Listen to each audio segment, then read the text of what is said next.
Let's stay positive with the Dolphins because it truly is their moment. Our KFC FLG MVP as voted by the fans, and it doesn't take a genius to work out who that was. Isaiya Katoa, sheer excellence everywhere with the ball, with his kicking. It was a 40-20, but Brandy, you said it was more like a 30-10. Yeah, it was. Look, he was, and we spoke about him at halftime. He was outstanding in the opening 40 minutes of the game, involved in everything good that the Dolphins did. I just loved the way, the ability, and we spoke about, halfback play, and Adam Reynolds, who's chalking up 300, and just how he can control the tempo. Well, Isaiya Katoa, he's 50 games into his first grade career, and that's exactly what he's doing. He is slowing down the defence. He's playing at his speed.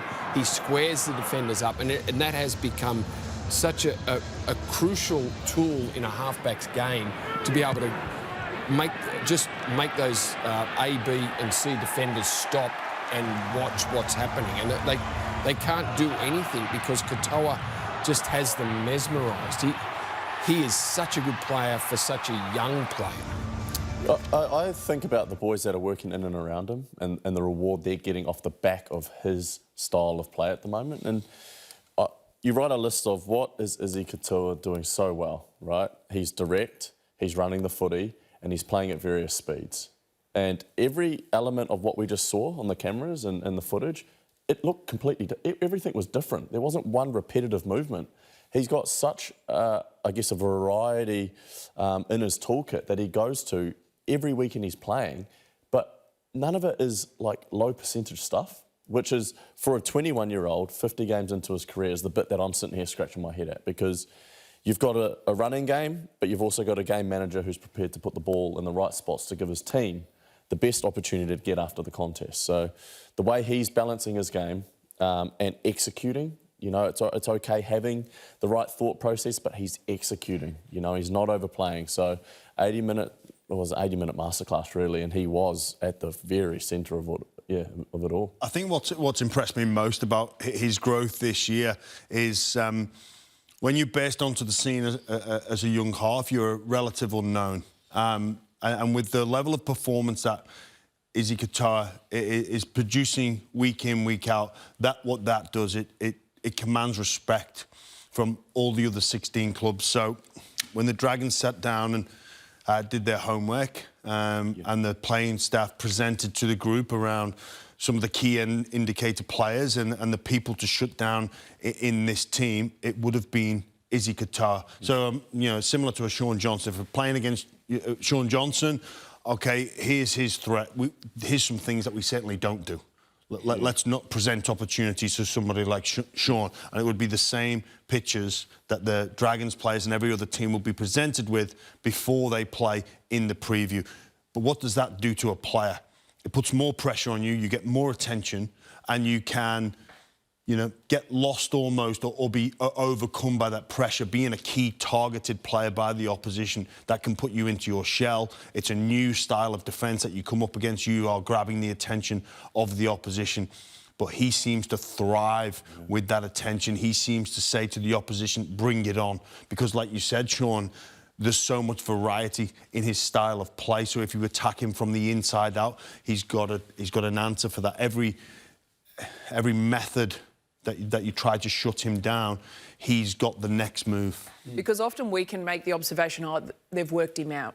If a player's having a flush of great form, they say, well, they've worked him out. So, but Izzy hasn't fallen into that trap yet. No, he hasn't. He hasn't. But he's going to, at some point, feel elements of that. But there was a three-play sequence, here it is on your screen here, where he gets after it, right? He kicks a 40-20 off the back of a big defensive load.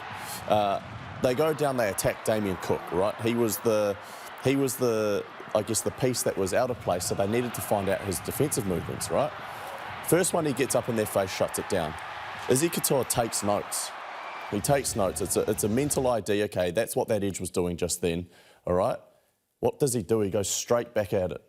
Straight back at it with a face ball across the fullback's face, and a lot of clubs call it a tunnel ball, and hits your centre for a 2-on-1 draw pass. So a three-play sequence, it's like a three-piece quarterback, you just go bang, bang, bang, and you get the right result on the end of it. Just for the young half as well, I'd like to ask you, it's okay to think that but obviously with fatigue and all the variables, is the hardest part for you as a half to communicate that and demand the respect that, and also the trust that the players have in you, because they come up with one shot and then, okay, you're communicating to your outside players, hey, this is what we're going to do next. But if that's a rookie half, a lot of the time maybe the senior players on the outside go, just give me early ball, give me early ball. We lost it. Just how important, SJ, is forming those bonds of trust and that level of communication. Yeah, it's crucial. It's crucial, and it can actually only happen out on the park, right? So Isaiya Katoa goes there, they shut it down. He's turning straight away to them saying, we're going to come back. We're coming back. This is what we're going to look to do. So to James's point of that trust, you see them react, you see them reload straight away to fall into position. And the bit that seals it all for them is when he executes it.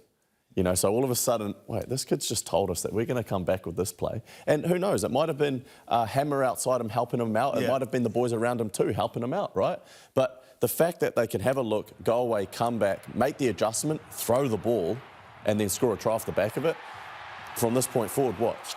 Hey, Brandy, he says something, yeah, we fall into line. Happy days. Yeah, and I think it's taken until this year, until people have said, and he's played some games throughout those big wins that they've had.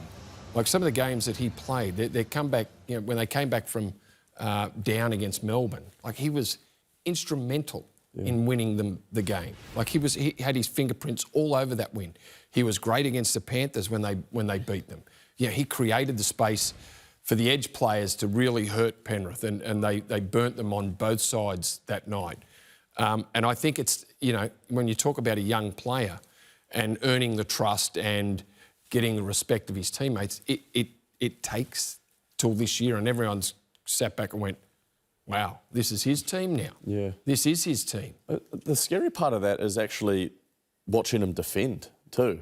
He's a big, strong boy. There's nothing frail about Isaiya Katoa. He's a big body, and, you know, you have a close-up and he handles himself physically. It's impressive, man. It's just so impressive. I'm going to scratch my head for a long time watching this kid go about his work, but hey, the more we can see of this, I know Dolphins fans are going to be extremely happy, but even just a rugby league fan in general, right? You could just be a fan of the sport to appreciate some of the things that you're seeing. So yeah. So they've jumped into the 8 now, and I don't know what their draw looks like for the rest of the season, but there is so much upside in this, and just what we've spoken about, the threat they have on the edges.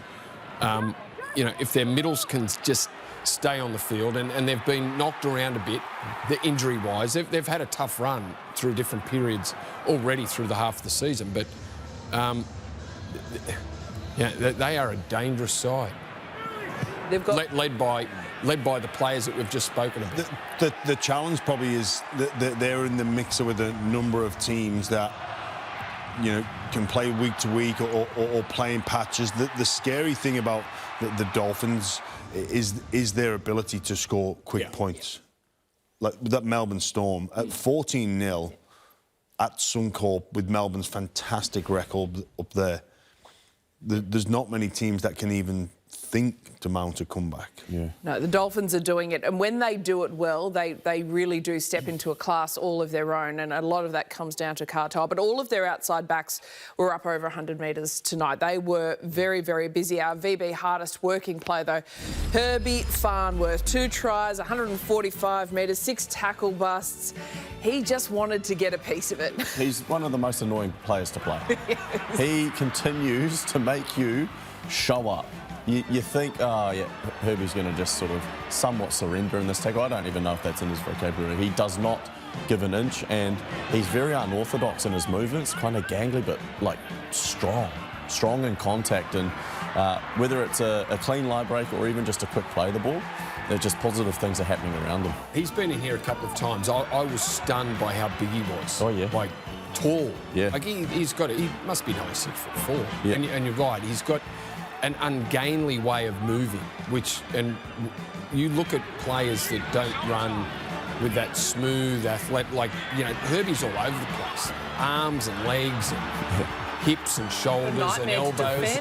Nightmare. Absolutely, you know, and throw a bit of footwork and speed into that, well, then you've got you've got a handful. Well, those movement patterns don't happen by accident. I spent some time with one of Herbie's junior coaches that, he drills that each and every day, changing direction, different arcs that he runs, and it's a bit of an old saying, but if Herbie doesn't know what he's going to do when he gets the ball, then the opposition certainly don't know what he's going to do. He goes into each carry with an attitude of, I'm going to break this tackle. He never goes with, I'm just going to make meters to find my front. He goes and he looks to break tackles. And also, a lot of centres play with class, and they're there to put the polish on the end of a backline move, whether it be through a flick pass or whatever their contribution is. But with Herbie, I really admire the fact that he'll chip in with the yardage carries as well. That's why he's the VB hardest working player tonight, is because of those yardage carries. He'll happily put his hand up and say, I'll get down and dirty with you guys as well. He's got that class, that footwork and everything, but he's brilliant at the back of the field too.